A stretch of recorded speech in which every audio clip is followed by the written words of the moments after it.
Bonjour à tous, bienvenue sur le champ des herbes sauvages, la chaîne qui vous parle de nature. Aujourd'hui nous avons rendez-vous avec le coucou prime-vert, célèbre coucou prime-vert. Moi quand j'étais gosse, certains d'entre vous connaissent aussi, on détache le petit tube là, jaune d'or qu'on voit bien devant nous. Et puis on tire un petit coup sec et en fait à la base du tube il y a le nectar et on suçait ça goulûment, ces petites friandises sucrées. Alors les fleurs sont comestibles. Donc son petit nom latin Primula officinalis, Primula veris maintenant, Primulacée, la famille. Alors origine et description, la Primevera officinale, le coucou, une des premières fleurs apparaît donc précocement et en abondance dans les pâturages de la plaine de la montagne, et ici en sous-bois et même dans les bois. Les feuilles en rosette à la base émettent une hampe élevée portant quelques fleurs odorantes, jaune clair ponctuées d'orange unilatérales. Il y a aussi des versions rouges qui sont vendues dans le commerce, mais elles sont issues de la nature.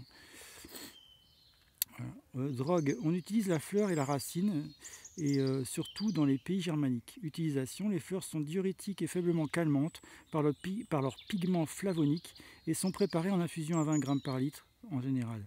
Les racines, en décoction à même concentration, sont expectorantes par les saponines qu'elles renferment. Elles facilitent en effet l'élimination des sécrétions bronchiques en les fluidifiant. Elles pourraient avantageusement remplacer le polygala d'origine américaine. Enfin, si on veut aller plus loin, je reprends le guide Se soigner par les plantes. Hop là, pardon. Donc je vais vous lire un tout petit extrait. Voilà. Alors les propriétés. On revient sur les propriétés officinales.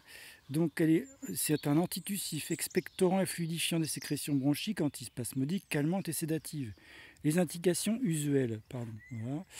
Tout, bronchite, refroidissement hivernaux, inflammation des voies respiratoires, troubles du sommeil, hyperexcitabilité, migraine, vertige. Usage externe, ecchymose, feuilles, contusion, entorse et racines. Voilà.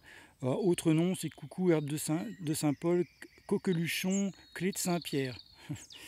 Et le saviez-vous, cette plante aujourd'hui un peu oubliée des phytothérapeutes était autrefois connue comme remède spécifique de la paralysie et du bégaiement. Oui, oui. Saint Hildegarde la recommandait pour fortifier les nerfs et apaiser la mélancolie dans le cœur de l'homme. Voilà.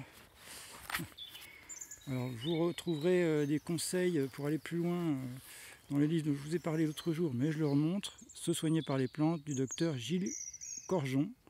Voilà. Collection Nature Gissereau. Et donc la même édition Jean-Paul Gissereau. Voilà. Alors voilà, c'est un petit guide de poche de terrain, vous voyez, ça prend pas de place et vraiment on en a pour son argent, parce que ça coûte pas très cher. À l'époque c'était 7,5 €, c'est peut-être un peu plus aujourd'hui, à vérifier.